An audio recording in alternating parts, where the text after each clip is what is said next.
back in it, babe, just stay in the town. I'm on the edge, I ain't coming down. The champagne took a break from the brown on the rampage. I've been giving it brown. Nous avons donc réalisé beaucoup de PC créatifs sur la chaîne, mais jamais de PC de jeu. Ce PC est destiné à un professionnel, un autre type de professionnel, Lando Norris. Norris going very quickly in the middle sector. Is it going to be enough? It's going to need to be a mega lap. But it is a mega lap as it stands for Lando Norris, who's right in the hunt for pole position.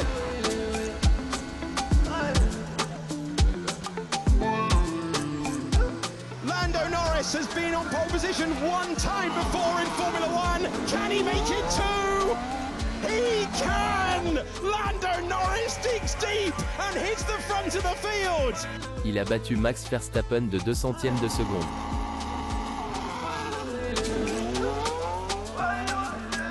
En ce moment, le Grand Prix de Grande-Bretagne se déroule à Silverstone et dans environ une demi-heure, la course va commencer.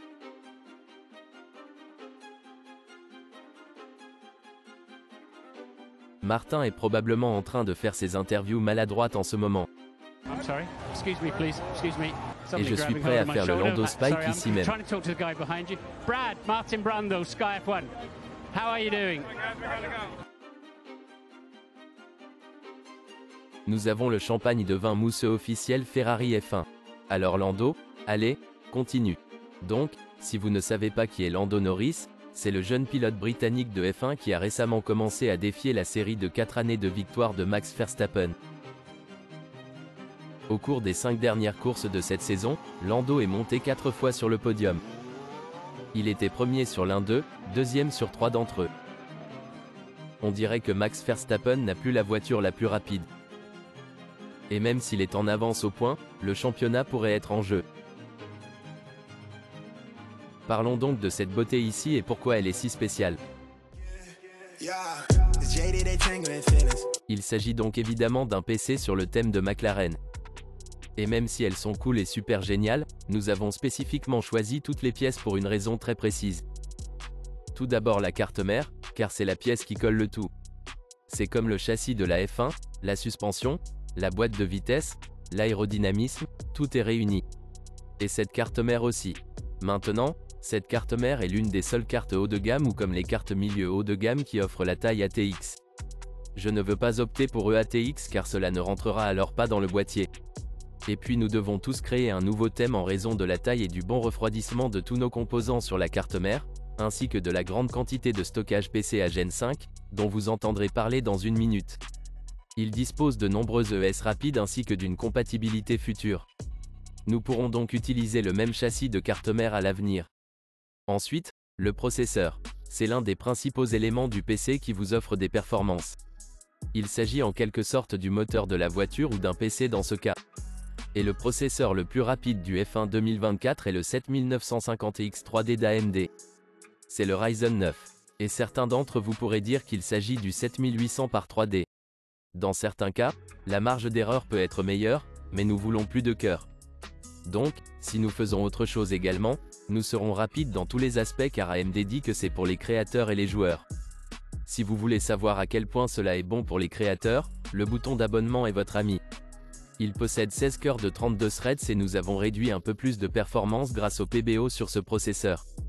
Maintenant, ce qui rend ce processeur spécial, c'est le cache 3DV, qui lui permet d'être très rapide et rapide. Et c'est aussi très utile dans certains jeux comme F21. C'est comme le groupe motopropulseur hybride à l'intérieur de la F1 qui vous offre également une puissance électrique et essence. Désormais, le CPU n'est rien sans son refroidissement. Nous avons besoin d'un très bon refroidissement. Et pour cela, nous utilisons un AIO très spécial. L'IA, cela me rappelle un segment sponsorisé. IA d'Artlist.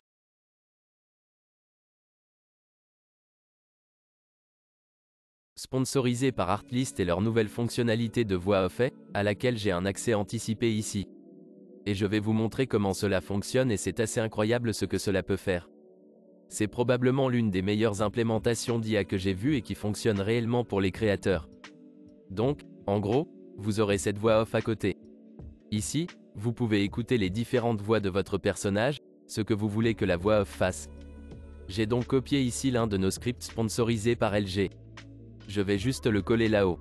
Et en gros, je vais maintenant passer en revue toutes ces différentes personnes. Vous pouvez simplement voir un de ces exemples ici. La nuit dernière a donc été un désastre total. Et les enfants, notre splendide eau pétillante. D'accord, essayons cet exemple par exemple ici maintenant. Assurez-vous qu'il n'y a pas de faute de frappe étrange, que vos virgules et autres éléments sont aux bons endroits. Parce que le son final sera également conforme à votre grammaire lorsque vous aurez des virgules, etc. Il ne nous reste plus qu'à générer. Lorsque j'appuie sur Play, nous pouvons réellement voir à quoi cela ressemble.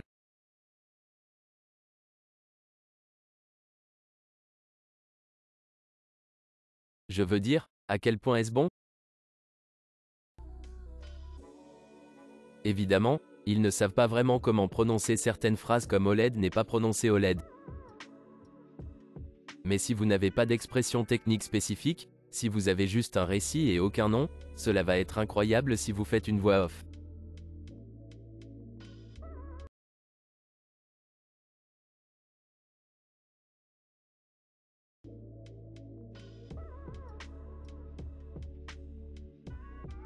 À quel point cela semble-t-il naturel? Quoi qu'il en soit, j'en ai écouté beaucoup et je suis très impressionné. Tout ce que vous avez à faire c'est d'être ici pour voir de quoi il parle. Si vous souhaitez en créer un nouveau, vous pouvez le modifier là-bas et y placer une autre personne. Vous pouvez le télécharger, puis vous obtiendrez un fichier audio et vous pourrez ensuite l'utiliser sur vos vidéos, comme vous le souhaitez. Vous revenez au catalogue vocal, vous pouvez changer toutes ces différentes personnes comme vous le souhaitez. Alors allez découvrir cette superbe fonctionnalité d'IA de voix off d'Artlist. Si vous n'êtes pas encore inscrit, consultez la description de la vidéo ci-dessous. Revenons à la vidéo.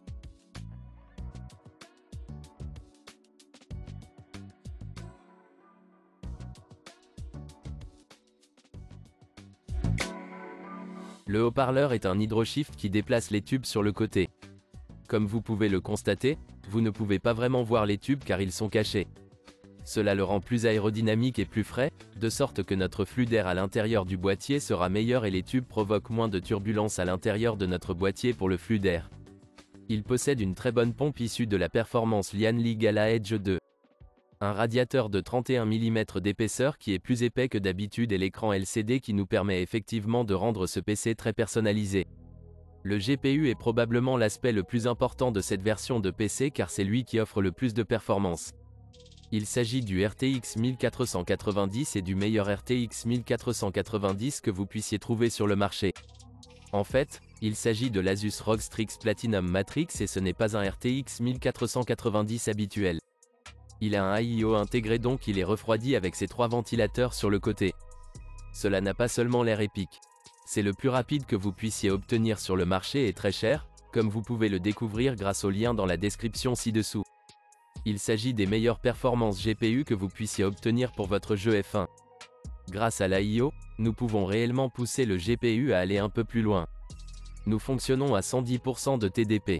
Nous consommons plus de 520 watts lorsque ce GPU est utilisé, mais le refroidissement ne pose aucun problème. L'installation est super simple. Il n'y a pas de fils ni de fils supplémentaires grâce à l'AIO et à son montage vertical. C'est probablement la chose la plus agréable que vous puissiez faire car elle est si jolie de côté ou de dessous. Ensuite, nous avons la RAM et là encore, nous avons quelque chose de très spécial. Il s'agit du Corsair Dominator Titanium et non d'un kit de 32 ou 60 Go. Il s'agit d'un kit de 48 Go allant jusqu'à 8000 MHz. Mais sur le BIOS, notre carte mère veut l'exécuter à 8200 MHz. C'est vraiment rapide comme Landon Norris lors des qualifications du Grand Prix d'Espagne. Ensuite les SSD. Nous utilisons les SSD Z540 de Team Group T4 et le modèle de 2 Teraoctets est destiné à notre système d'exploitation et celui d'1 Teraoctet est un disque secondaire et vous pouvez y mettre n'importe quoi. Désormais, ces disques sont extrêmement rapides. Plus de 10 gigaoctets par seconde, mais pas seulement une vitesse séquentielle, mais également des vitesses de lecture et d'écriture aléatoires, ce qui signifie que quoi que vous lui jetiez, ce sont l'un des meilleurs disques que j'ai jamais testé sur la chaîne.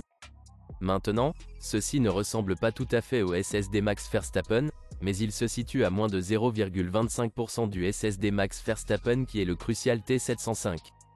Mais celui-ci a le dissipateur thermique blanc et je ne rentrerai pas dans cette version, c'est pourquoi nous optons pour celui-ci. Et je pense qu'ils sont un peu un cheval noir par rapport à la concurrence car ils sont également beaucoup moins chers. Et ces deux SSD exécutent des vitesses PCI Gen 5 X4 et nous ne perdons aucune autre bande passante ici. Non, pas même le GPU. Le GPU dispose de voies PCI Gen 5 X16 complètes, même s'il ne peut pas l'utiliser. L'alimentation. Il est très important que nous ayons une alimentation électrique de bonne qualité et pour cela nous utilisons le BI qui est Dark Power 13 car nous voulons que l'alimentation soit très efficace et ne perde pas beaucoup de puissance. Et ce type a la note de Titan 80+, qui est la note de 80+, la plus élevée que vous puissiez obtenir. Il est certifié ATX 3.0, ce qui signifie que nous avons intégré un câble haute puissance de 600 Wh 12 V qui facilite grandement la gestion des câbles du GPU.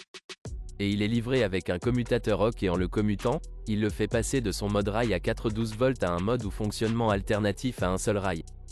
Donc, comme pour une voiture de F1, nous voulons un bon groupe motopropulseur parce que vous savez qu'un bon moteur est toujours bon et nous ne voulons pas abandonner notre PC. Enfin le cas. Cela pourrait vous surprendre, mais c'est en fait l'une des choses les plus abordables de cette version de PC. Oui, nous avons fait un travail de peinture là-dessus et je pense que cela correspond très bien à la couleur McLaren. Mais il s'agit du boîtier tour moyenne APNX-C1 et cela nous permet d'avoir un très bon flux d'air comme une voiture de F1. Aérodynamisme très important. Nous avons deux radiateurs très épais de 360 mm installés dans ce boîtier PC. Et je ne veux pas que le PC soit trop gros. Il s'agit donc d'une tour centrale comme une voiture de F1. Il a ses dimensions, il ne peut pas être trop grand, ni trop petit. Il doit s'adapter à ses dimensions ou à ses exigences. Et ce boîtier s'adapte à tous nos composants et un peu plus. Il a également de très beaux ventilateurs inclus. Nous avons cependant remplacé le ventilateur arrière par le ventilateur LCD Lian Li TL. Nous avons utilisé le PC Epic Creator à $3000 pour nous souvenir de cette version. C'est donc à l'arrière avec le logo Lando Norris dessus. Et il permet également un montage vertical du GPU, comme vous pouvez le voir ici. Ainsi, toutes les équipes de F1 ont leurs propres secrets en matière d'aérodynamisme et de circulation de l'air. Mais je vais vous raconter le mien dans ce boîtier PC car il est très important et il est conçu spécifiquement. Ces trois ventilateurs à l'avant sont donc des ventilateurs d'admission, ils soufflent donc de l'air frais à l'intérieur du boîtier. Ceux-ci sur le côté sont des gaz d'échappement, ils expulsent donc l'air. L'air frais qui vient d'être fourni par l'avant. Mais il ne peut pas évacuer tout l'air frais, donc tout ce qu'il peut, il l'expulse parce que le radiateur va être très chaud. Ainsi, tout l'air chaud sera expulsé du boîtier, gardant tous les composants très frais à l'intérieur. Ensuite, l'air frais continue de circuler des deux côtés de ce GPU, de l'avant et de l'arrière, refroidissant également les SSD Ender 2 qui se trouvent derrière le GPU. Se déplacer vers l'arrière et vers le haut. Ces ventilateurs sur le dessus prennent l'air chaud et le poussent à travers le radiateur par le haut et tout autre air chaud que vous avez à l'intérieur du boîtier, ce ventilateur arrière va l'évacuer. Donc, dans l'ensemble, nous constatons une légère pression d'air négative à l'intérieur de ce boîtier de PC, car nous avons plus d'échappement que d'admission. Gardez à l'esprit que notre bloc d'alimentation ici est renversé afin qu'il aspire l'air frais par le bas, puis l'évacue par l'arrière. Notre conception au sol est donc plutôt bonne. Maintenant, si vous souhaitez activer le DRS sur ce PC, vous pouvez retirer le capot supérieur et il évacue encore mieux l'air. Mais c'est un peu bizarre donc je ne le ferai pas. À moins que vous ne souhaitiez des performances ultimes, vous le pouvez. Eh bien en fait, il y a un autre DRS qui se trouve devant ici. Il y a un mesh sur le devant que vous pouvez enlever. Oh, ma voix fait un son bizarre. Mais le refroidissement n'est pas un problème. Il y a beaucoup de refroidissement pour tout. Je veux donc que ce PC vous incite à construire le vôtre. Et si vous n'avez jamais construit de PC, allez consulter les guides de construction dans la description ci-dessous car il y en a pour vous quel que soit votre budget, je vous expliquerai tout là-bas. Maintenant, vous vous demandez peut-être pourquoi ne pas utiliser une boucle personnalisée parce que vous créez un PC aussi personnalisé. Et je dis tout d'abord que je n'aime pas les boucles personnalisées parce que je pense qu'elles sont très peu pratiques et représentent un gaspillage d'argent avec très peu de gains de performance. Et comme une voiture de F1, le PC doit être réparable et réparable très rapidement. Parce que si vous le mettez au mur ou qu'il y a quelque chose qui ne va pas, vous devez le changer très rapidement car le temps ne joue pas en votre faveur. Vous voulez être le plus rapide possible. C'est pourquoi toutes ces pièces de ce boîtier PC sont disponibles dans le commerce. Vous pouvez les acheter via les liens ci-dessous si vous le souhaitez en dehors du travail de peinture qui est un peu un costume. Maintenant, je dois parler des problèmes car il n'y a rien de parfait. Premièrement, le travail de peinture est vraiment nul. Je n'ai probablement pas utilisé la bonne peinture. Je n'ai pas fait de sous-couche. Et si vous voulez qu'il soit correctement peint, vous voudrez peut-être prendre un peu plus de temps. J'étais probablement un peu pressé et je ne pense pas que ce soit très équilibré. Si Lando accepte cela, Je vais probablement demander où McLaren fait peindre ses panneaux et je vais les faire peindre avec la couleur McLaren. Deuxièmement, même si la carte mère et la RAM veulent fonctionner à 8200 MHz, cela ne fonctionnera pas vraiment. À l'heure actuelle, j'ai réussi à faire fonctionner la RAM à 7000 MHz, ce qui est un peu plus lent. Toujours super rapide si vous connaissez la qualité du processeur et que vous connaissez l'IMC et tout. Vous pourriez en tirer un peu plus. Mais je ne parviens pas à obtenir les vitesses maximales annoncées par la RAM. Ensuite, afin d'adapter réellement la I/O, j'ai dû retirer ce petit panneau tactile avec finition en aluminium sur le côté. Vous pouvez simplement le dévisser car il est un peu trop épais pour le mettre dedans car c'est un boîtier plus petit. Et pour le support pour le refroidissement sur le dessus, je n'ai pu utiliser que 2 vis au lieu de 6 ou 8, quoi qu'il en soit. L'AIO repose donc en quelque sorte à l'arrière de ces tubes. La face arrière et la face avant sont vissées. Mais ça fait le travail. Enfin des benchmarks de jeu. Vous attendez probablement que je sache lancer F1, 2023, 2024 et que je vous montre quelques-uns des points de référence. Je ne suis pas un joueur, je ne fais pas ça. Donc, si vous voulez voir cela, vous devrez commenter dans la description ci-dessous Lando, ramenez-le à la maison. Et puis peut-être que nous pourrons faire quelque chose pour voir combien d'images par seconde cela peut faire en 4K 8K SimReg. Allez Lando, ramène-le à la maison pour que je puisse faire le plus gros pic de Lando. Merci les gars d'avoir regardé, au revoir.